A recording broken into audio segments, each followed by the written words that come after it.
오늘 함께 나눌 말씀은 마가복음 8장 13절에서 21절 말씀입니다.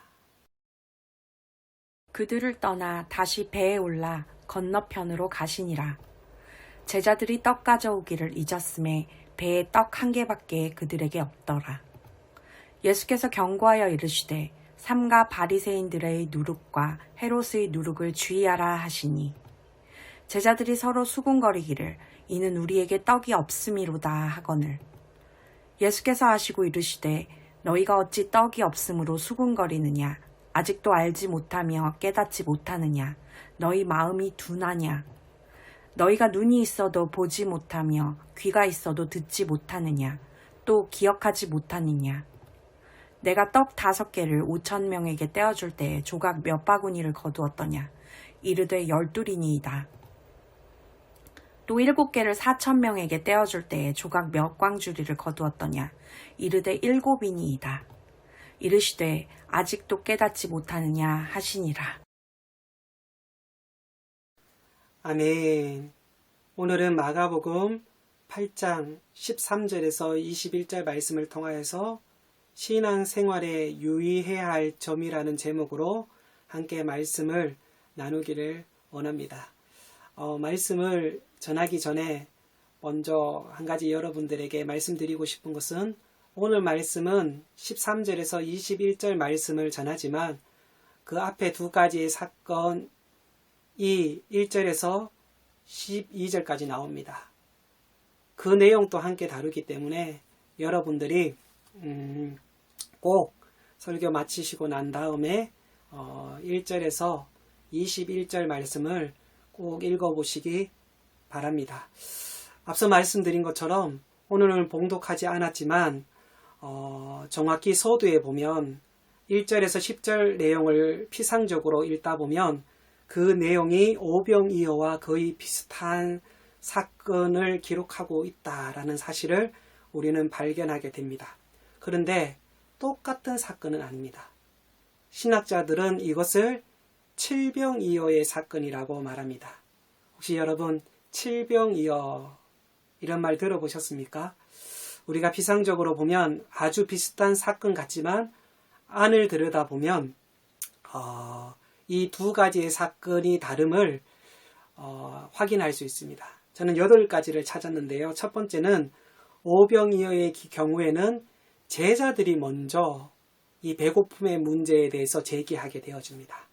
하지만 칠병이어의 경우 2절에 보면 내가 무리를 불쌍히 여기노라 너희가 나와 함께 있은지 이미 사흘임에 먹을 것이 없도다 라고 말씀하신 것처럼 예수님이 먼저 문제를 제기하게 되어집니다. 두 번째로 장소도 다릅니다. 오병이어의 기적이 일어난 사건은 갈릴리 지역의 베세다 지역입니다. 그러나 칠병이어의 사건은 갈릴리 동북편에라 할 수 있는 이방인들이 자주 가는 데가볼리 지역에서 일어난 사건이에요. 그리고 세 번째로 시간적 차이도 있습니다. 오병이어는 하루 동안에 일어난 사건이라면 칠병이어는 어떻습니까? 2절을 하반절을 보면 저희가 나와 함께 있은지 얼마 경과됐다라고 말하고 있습니까? 사흘이나 지났다라고 해서 오병이어와 벌써 시간적으로도 차이가 있습니다. 그리고 네 번째 보면 오병이어의 경우 이 기적이 일어난 장소는 잔디 위에서 일어났습니다. 하지만 6절에 보면 예수께서 무리를 명하사 어디에 앉게 하셨다고 말씀하고 있습니까? 잔디가 아니라 땅에 앉게 하셨다라고 말씀하고 있어요. 그리고 5번째 숫자적으로도 훨씬 차이가 있습니다. 오병이어의 기적은 보리떡 5개로 이루셨어요. 그러나 오늘 13절에서 21절은 어떻습니까? 보리떡 7개를 가지고 기적을 행하게 되어집니다. 6번째, 기적의 대상도 달라집니다. 오병이어의 기적의 경우 몇 사람의 대상으로 기적을 베푸셨습니까? 그쵸. 어린아이와 여자를 제외한 5,000명입니다. 하지만 칠병이어는 어떻습니까? 몇 명입니까? 4,000명이라고 기록하고 있습니다. 일본째로 기적이 일어난 다음에 그 나머지를 수거하는 과정에서 오병이어는 몇 광주리를 수거합니까? 12광주리를 수거하지만 칠병이어의 경우에는 몇 광주리입니까? 7광주리를 거두게 되어집니다. 그리고 마지막 8번째는 기적이 일어난 후 그곳에 있었던 사람들의 반응입니다. 오병이어의 기적의 경우 사람들이 어떻게 합니까? 예수님을 유대인의 왕으로 삼고자 합니다. 그러나 칠병이어의 경우는 아무런 반응이 없습니다. 그 이유가 무엇입니까? 그 이유는 바로 예수님께서 기적을 행하신 곳이 이스라엘이 아닌 이방인의 땅이기 때문입니다. 그래서 유대인의 왕으로 왕이라는 개념이 그들에게는 전혀 의미가 없기 때문에 그들은 반응하지 않은 것입니다. 자, 여러분, 이러한 차이에도 불구하고 예수님은 거의 비슷한 기적을 2차례 거듭하여 행하셨습니다. 그런데 놀라운 사실이 뭔지 아십니까? 예수님이 2가지 기적을 2차례 행했음에도 불구하고 이 현장에 있었던 제자들은 조금 더 달라지지 않았다라는 사실이에요.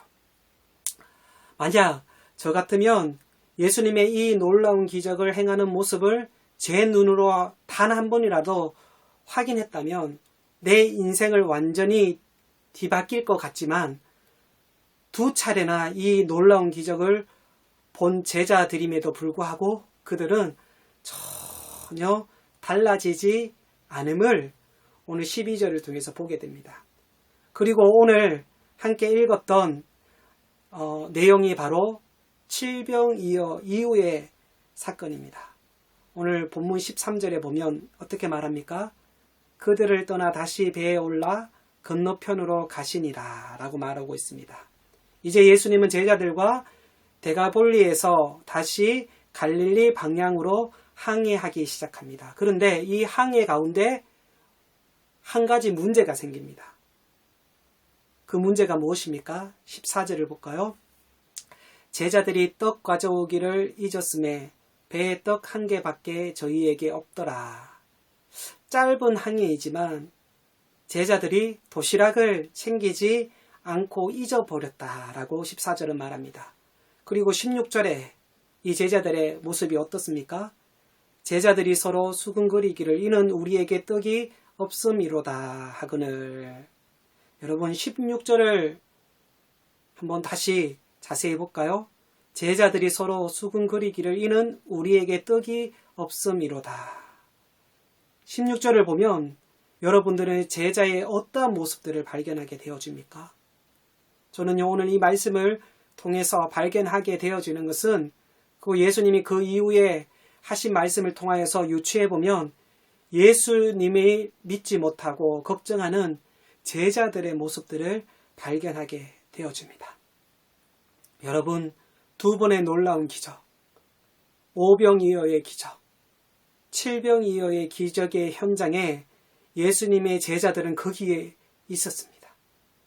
예수님께서 어떻게 기적을 행하셨는지 그들은 직접 보았습니다. 이 2가지의 기적의 공통점이 무엇입니까? 주님이 우리 가운데 있기만 하면 우리는 우리가 가진 모든 문제를 극복할 수 있다라는 사실이에요. 믿으십니까? 그렇습니다. 예수님은 우리의 문제의 해결자가 되십니다. 예수님만 계시면 우리의 필요를 공급할 수 있습니다. 이 기적의 사역을 통해서 예수님께서는 문제를 해결해 주셨습니다. 그럼에도 불구하고 제자들은 또 걱정하고 있습니다. 그런데 제자들의 모습만 그렇습니까? 5년 전, 10년 전에 내가 역경에 처했을 때 부르짖었습니다. 그리고 내 기도에 응답하시고 나를 고통에서 건져내 주신 놀라우신 주님으로 인해 우리는 주님을 찬양했어요. 경배했어요. 고백했어요. 그러나 오늘의 역경 속에서는 나는 또다시 걱정하고 있어요. 그러기에 우리는 제자들의 모습 속에서 우리 자신의 모습을 발견할 필요가 있습니다. 그런 걱정 속에 있는 제자들에게 오늘 주님은 어떻게 말씀하고 있습니까? 7절을 볼까요? 예수께서 아시고 이르시되 너희가 어찌 떡이 없으므로 수군거리느냐 아직도 알지 못하며 깨닫지 못하느냐 너희 마음이 둔하냐. 이 말은 내가 2번이나 기적을 행하여 너희에게 피로를 공급해 주지 않았니? 그럼에도 불구하고 너희는 나를 신뢰하지 못하니? 라는 말씀이에요. 요즘식으로 좀 강하게 말씀하면 죄송하지만 이런 말이에요. 얘들아 너희 머리가 돌대가리니? 라는 식의 말이 아닐까요? 특별히 아직도 깨닫지 못하느냐. 이 말은 단순히 예수님께서 제자들의 기억력의 문제를 제시하는 것이 아닙니다. 그리고 오늘 본문은 이 문제에 대해서 아주 비중 있게 다루고 있습니다. 오늘은 이 문제에 대해서 함께 살펴보기를 원하는데요. 그렇다면 제자들이 깨닫지 못하는 그 이유가 무엇이었을까요? 오늘 예수님은 2가지를 제시하고 있습니다. 그 이유에 대해서 우리는 15절에 발견할 수 있는데요. 15절을 볼까요? 예수께서 경고하시고 이르시되 상가 바리새인들의 누룩과 헤롯의 누룩을 주의하라 하시니. 읽은 15절에 보면 바리새인과 헤롯에 대해서 사용하는 단어가 있습니다. 무엇입니까? 그렇죠. 누룩이라는 단어예요. 그럼 왜 여기서 누룩이라는 얘기를 했을까요?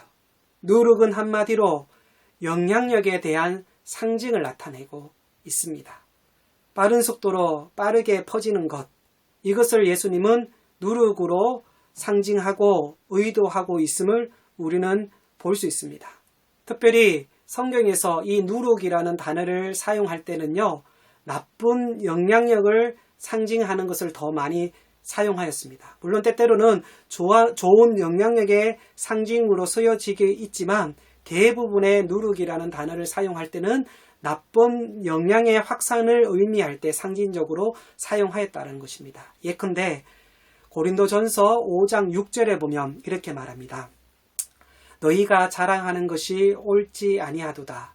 적은 누룩이 온 덩이에 퍼지는 것을 알지 못하느냐. 다시 말해 제자들이 지금 염려하고 있는 이유가 무엇이라고요? 나쁜 영향을 받았기 때문임을 지적하고 있습니다. 그 영향이 뭐라고 말합니까? 첫 번째는 바로 바리새인의 영향이었고 2번째는 헤롯의 영향 때문이라고 지적하고 있습니다. 성도 여러분, 우리는요 세상을 바꿔야 할 사람들입니다. 세상에 영향력을 주어야 할 사람들입니다. 그러나 사랑하는 여러분, 얼마나 자주 우리는 거꾸로 세상에 의해 우리가 오히려 영향을 받고 있는지 모릅니다. 그럼 어떤 영향을 받았기에 오늘 우리의 믿음이 자라지 못한다라고 주님께서는 말씀하셨을까요? 여기에 대해서 함께 살펴보기를 원합니다. 첫 번째로는 바리새인의 영향 때문입니다. 누가복음 12장 1절에 보면 바리새적 누룩의 전체성에 대해서 잘 말하고 있어요. 여러분 1절 하반절을 보면 이렇게 말합니다. 예수께서 먼저 제자들에게 말씀하여 이르시되 바리새인들의 누룩 곧 외식을 주의하라. 누가복음 12장 1절에 예수님께서 바리새인의 누룩이 무엇이라고 말씀하고 있나요? 외식이라고 말하고 있습니다. 외식이란 것이 무엇입니까? 겉만 꾸미는 것을 말합니다. 이것이 바리새인들의 특징이라고 말씀하고 있습니다. 우리가 앞서 배운 것처럼 바리새인들은요, 우리가 잘 아는 대로 그들은 전통을 중요시합니다. 어떤 종교적인 형식, 그 틀을 수고하고 그 틀을 지키는데 아주 민감했던 사람들이 바로 바리새인들입니다. 그러나 그들의 맹목적인 오류, 그들의 삶에 있어서 주님을 실망시키고 있었던 오류 가운데 하나는 그들의 종교적인 형식, 이 틀을 가지는 데는 열심이었지만 내용을 갖추는 데는 열심이 없었다라는 것이에요. 그래서 예수님이 바리새인들을 책망할 때 그들에게 비유하신 말씀이 무엇입니까? 회칠한 무덤이여 라고 말씀하지 않습니까? 무덤은 겉모습만 꾸미는 것이에요. 무덤 열심히 겉으로만 꾸미면 무슨 소용이 있겠습니까? 그 안은 어떻습니까? 그 안은 썩어 있습니다. 죽어 있는 뼈다귀들이 그리고 냄새와 부패만이 그 안에 가득하게 되어져 있습니다. 그런데 겉만 꾸미는 것이 무슨 의미가 있습니까? 아무런 의미가 없는 것입니다. 그러한 그들을 향하여서 예수님은 마태복음 23장 22절에 이렇게 말하지 않습니까? 그들의 잘못된 신앙의 모습을 주님께서는 지적하고 있습니다. 화 있을진즉 외식하는 바리새인들과 서기관이여, 너희가 박하와 회향과 근체에 11조를 들이되 율법에 더 중요한 바 정의와 긍휼과 믿음을 버렸도다. 그러나 이것도 행하고 저것도 버리지 말아야 할지니라. 아멘. 저는 때때로 오늘 이 시대에 살아가는 소위 이 땅의 성도들이 바리새인의 수준에 미치지 못하는 것을 부끄러워해야 한다라는 느낌을 참 많이 받을 때가 있습니다. 그럼에도 불구하고 예수님께서 바리새인들을 책망하신 가장 중요한 이유가 어디에 있습니까? 오늘 본문에 보면 그들이 11조는 열심히 하는데 그 드리는 모든 것들이 형식적임을 말하고 있습니다. 11조는요, 그 당시 종교인들의 대표적인 특성이었습니다. 그러니까 하나님을 열심히 믿는 사람 입구로 11조를 열심히 하는 사람으로 이 등식이 성립되어졌다는 사실이에요. 요즘으로 해석하면 어떨까요? 모든 예배 열심히 참석하고 찬양하고 그리고 빠짐없이 헌금하고 봉사하고 이러한 모습을 우리는 생각할 수 있을 것입니다. 여러분, 이러한 모든 것은 사실 다 중요한 것이에요. 나쁜 것이 결코 아닙니다. 다시 23절을 한번 잘 보십시오. 주님께서 꼭 해야 할 것에 대해서 거듭 강조하며 말씀하고 있습니다. 그래서 어떻게 말합니까? 이것도 행하고 저것도 버리지 말아야 한다라고 말씀하고 있습니다. 그러나 예수님께서 문제 삼는 것은 11조의 외형적으로 드러난 종교인의 틀을 만드는 이러한 삶에는 열중하지만 진짜 중요한 의와 인과 신, 즉 의롭게 사는 것, 사랑하는 것, 그리고 믿음스럽고 신실하게 살아가는 것, 이러한 삶의 태도에 대한 관심이 없는 것에 대한 그 삶에 대해서 주님께서는 지적하고 있는 것이에요. 그 삶을 대표하는 사람이 누구라고요? 바리새인이라고 얘기하는 것이에요. 그래서 바리새인의 삶의 문제점을 지적하고 있는 것입니다. 오늘 살아가는 그리스도인의 모습은 어떠할까요? 우리가 교회에 나온 이유, 신앙생활의 가장 중요한 목적이 무엇입니까? 구원입니다. 그런데 구원받는다라는 것은 마지막이 아니에요. 출발이에요. 신앙의 첫 출발이 무엇이냐면 구원입니다. 이제 구원받은 사람들이 가장 중요한 것이 무엇입니까? 예수님의 인격을 닮아가는 것이에요. 예수님의 발자취를 따라가는 것이에요. 이것이 신앙의 목적입니다. 다시 말해 구원받은 사람으로서 주님이 기뻐하는 삶을 날마다 살아가야 한다라는 것이에요.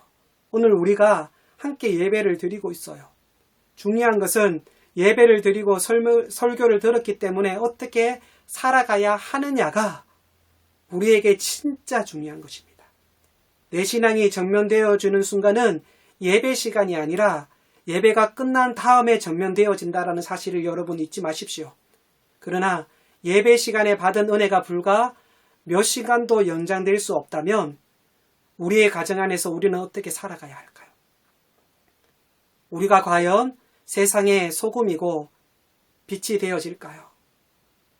저는 한국교인의 최대의 문제는 예배 드리는 것은 신앙생활이고 그 외에 이루어지는 삶은 신앙생활로 여기지 않는 데에 문제가 있다라고 생각을 합니다. 여러분, 질서 지키는 거 있잖아요.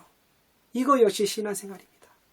예배드림과 똑같이 우리의 신앙생활이 되어져야 하는 것이에요.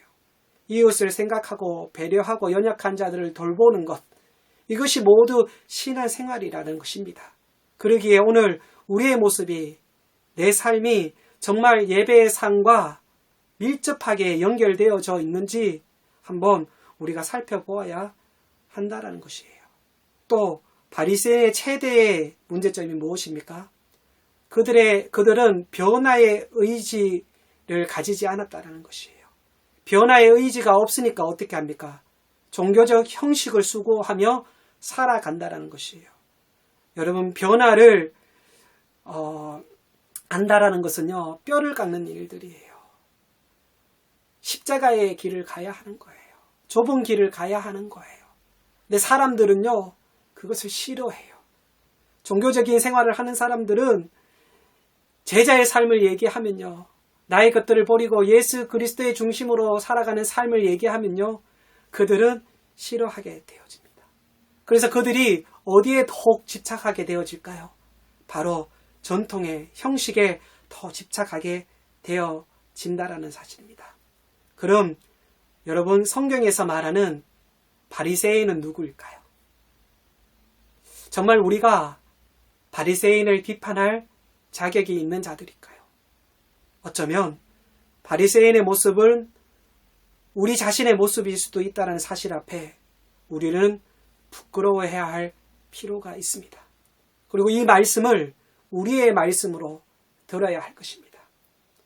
자, 예수님의 제자들의 신앙이 자라지 못하는 이유, 그것은 오히려 그들이 바리새인적인 영향을 받았기 때문에 예수님을 따라서 어느 정도 찬양과 기도에는 익숙해졌지만 아직까지도 예수님이 기뻐하는 삶을 살아가는 그 일에는 관심 없었던 제자들에게 오늘 주님께서 말씀하십니다. 바리새인의 누룩을 주의하라. 오늘 우리에게도 말씀합니다. 아무개야, 누구야? 바리새인의 누룩을 주의하라고. 두 번째로는 헤롯의 영향입니다. 우리가 본문을 마태복음 16장으로 비교해 보면 16장 11절에 이렇게 기록되어져 있습니다. 바리새인과 사두개인의 누룩을 주의하라고 이렇게 기록되어 있습니다. 근데 오늘 본문은 누구죠? 바리새인과, 그렇죠, 헤롯의 누룩을 주의하라고 말하고 있습니다. 사실상 헤롯과 사두개인은 한 통 속에 있는 사람들이에요. 잘 아는 대로 헤롯은 로마로부터 임명을 받은 그 당시 팔레스타인 땅을 다스렸던 분봉왕입니다. 성경을 읽다 보면 헤롯은 한 사람이 아니라 여러 헤롯 왕이 나오는데 이들의 공통점이 무엇인지 아십니까? 다들 욕심이 많았다는 것이에요. 특별히 돈에 대한 욕심이 많았던 것이 바로 헤롯 왕가를 대표하고 있는 모습입니다. 그래서 그들이 가장 대표적으로 이 돈을 거두기 위해서 했던 일이 무엇입니까? 백성들에게 필요 없는 세금을 부과한 일입니다. 다시 말해 헤롯을 대표할 때 의미하는 내용이 바로 세속주의 혹은 물질주의라고 말할 수 있는 것이에요. 그런데 그 당시 바리새인과 함께 삼벽을 이루고 있었던 또 하나의 종교 지도자 계층이 있습니다. 그들이 누구입니까? 사두개인입니다. 주로 사두개인들은요, 제사장 출신의 사람들이었어요. 그런데 그들은 전체적으로 로마와 결탁하여서 친로마적인 삶을 살아가게 되어집니다. 그러니 자연스럽게 누구와 어울리게 될까요? 그렇죠. 헤롯 왕가와 어울리게 됩니다. 그들은 종교인이면서 종교 자체에 관심을 가지기보다는 그들을 지배했던 지대한 영향력을 끼쳤던 관심이 무엇일까요? 바로 돈이었다는 사실이에요. 그래서 저는 바리새인들을 형식주의자를 대표한다라면 외식주의자를 대표하는 것이 바로 헤롯주의, 사두개주의라고 말할 수 있는 것이죠. 지금 예수님은 당신의 제자들이 이 헤롯주의의 영향을 받고 있음에 대해서 지적하고 있는 것입니다. 그들이 세상에 영향을 주기는 그냥 그들이 오히려 물질의 영향을 받고 있다라는 사실이죠. 그래서 제자들의 신앙이 자라지 못하고 오히려 주님을 신뢰하지 못하고 오히려 그들의 눈이 멀어버린 원인이 바로 물질 때문이라는 것을 주님께서는 지적하고 있는 것입니다. 본문에서 그 증거를 볼 수 있는데요. 본문 12절에 보면 예수님께서 경고하고 있습니다. 15절 한번 볼까요? 예수께서 경고하여 이르시되 상가 바리새인들의 누룩과 헤롯의 누룩을 주의하라 하시니. 그런데 이 말씀에 대한 제자들의 반응이 사뭇 흥미롭습니다. 16절을 볼까요? 제자들이 서로 수군거리기를 이는 우리에게 떡이 없음이로다 하거늘. 여러분 15절 16절 말씀 한번 가만히 생각해 보시오. 가만히 읽다 보면 제자들이 지금 너무나 엉뚱한 동문서답의 말을 합니다. 예수님이 뭐라고 말씀하셨어요? 바리새인과 헤롯의 누룩을 주의하라고 의미심장한 얘기를 하였는데 제자들의 마음속에는 지금 무엇을 떠올랐습니까? 그렇죠. 떡만 생각하고 있습니다. 그만큼 제자들을 지배하고 있는 것이 물질에 대한 관심이라는 것입니다. 성도 여러분, 물질은 오늘 이 시대의 최대의 우상입니다.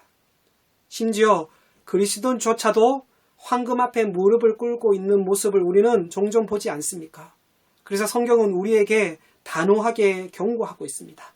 누가복음 16장 13절에 집 하인이 두 주인을 섬길 수 없나니 혹 이를 미워하고 저를 사랑하거나 혹 이를 중히 여기고 저를 경히 여길 것임이니라. 너희는 하나님과 재물을 겸하여 섬길 수 없느니라. 아멘. 너희는 누구와 누구요? 하나님과 재물을 겸하여 섬길 수 없다라고 말합니다. 여러분, 물질은 꼭 필요한 것이에요. 성경은 물질의 필요성을 부인하진 않습니다. 그러나 물질은 우리의 우상의 대상이 될 수는 없습니다. 그렇다면 어떻게 저와 여러분들이 이 시대의 물질을 극복할 수 있을까요? 저는 물질을 극복하지 못한 사람들의 형상들 가운데 뚜렷하게 나타나는 것이 한 가지 있습니다. 바로 헌금이라고 생각합니다. 감리교의 창시자 요한 웨슬러가 이러한 유명한 말을 남겼어요. 나는 주머니가 회개하지 않는 사람의 회개는 신용하지 않는다. 다시 말해 한 사람의 정말 변화, 회개하였다면 그것을 어디에서 알 수 있냐면 돈을 사용하는 용도에서 알 수 있다라고 생각합니다. 전에는 나를 위하여 내 욕심대로 썼던 돈이라면 이제는 예수님을 만난 이후 정말 하나님의 나라를 위하여 그리고 이웃을 위하여 사용되어지고 있느냐. 이것이 내 물질관, 내 가치관을 시험하는 척도라고 할 수 있는 것이죠. 그러기에 우리는 물질의 동기를 잘 알아야 합니다. 예수를 믿으니까 축복을 받았더라. 여러분, 이런 물질적인 축복, 이것이 우리의 신앙의 유일한 동기가 되어져서는 안 될 것입니다. 하지만 여러분 오해하지 마십시오. 예수님을 믿으면요, 축복도 받습니다. 할렐루야. 그러나 그것이 예수를 믿는 이유는 아닙니다. 만약 물질의 축복 때문에 예수를 믿는다면 그러한 사람은 내 신앙 생활함에 있어서 물질의 축복이 따라오지 않는다면 그 사람은 언제든지 어떻게 할까? 예수를 떠날 수밖에 없을 것이에요. 그러나 예수님은 당신의 제자들이 이 물질 앞에 굴복하고 쩔쩔매고 있는 모습을 보고 안타까운 마음을 금할 수 없었던 것이에요. 바리새인의 누룩, 헤롯의 누룩, 이러한 것을 경계하라고 말씀하고 계십니다.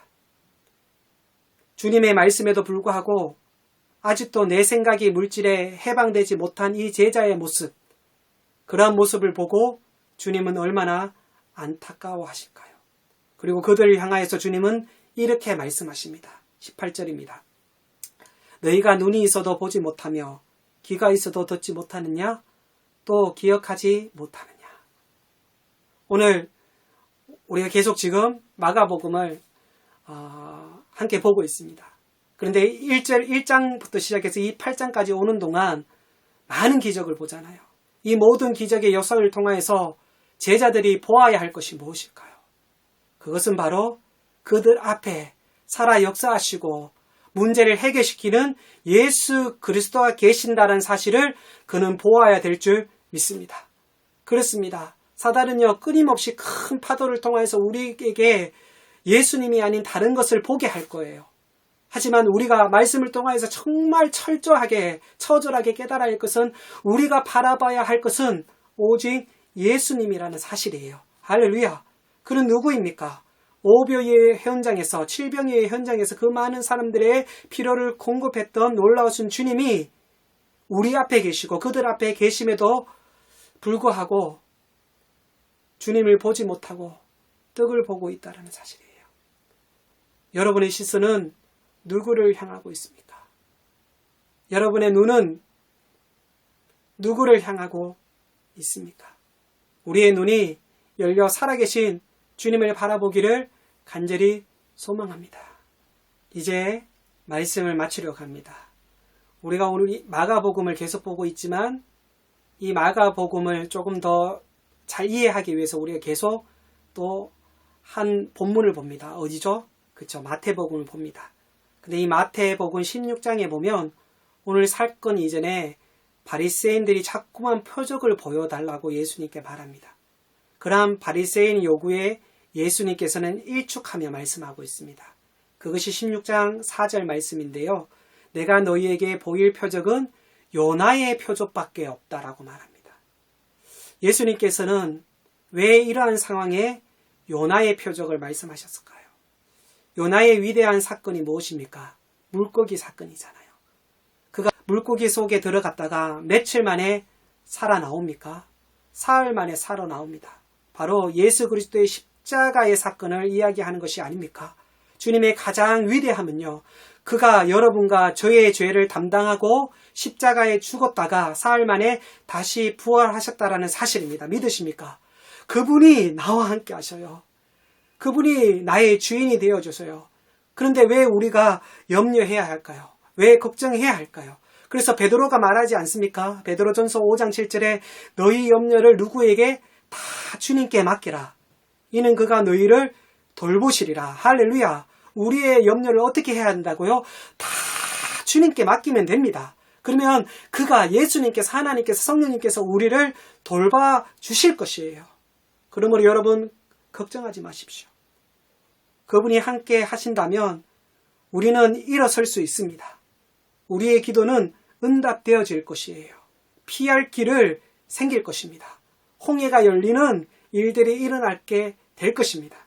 그러므로 믿음 없는 제자들처럼 우리에게 주신 확신을 잊어버리고 의심하는 것이 아니라 다시 한번 세상의 것도 바리새인의 누룩과 헤롯의 누룩과 사두개인의 누룩은 버리고 오직 예수 그리스도만 바라보며 그분만 향하여 믿음의 경주를 할 수 있는, 그래서 예수님께서 해결해 주시는, 돌봐주시는 그 은혜를 경험할 수 있는 저와 여러분이 되어주길 주님의 이름으로 간절히 기도드립니다.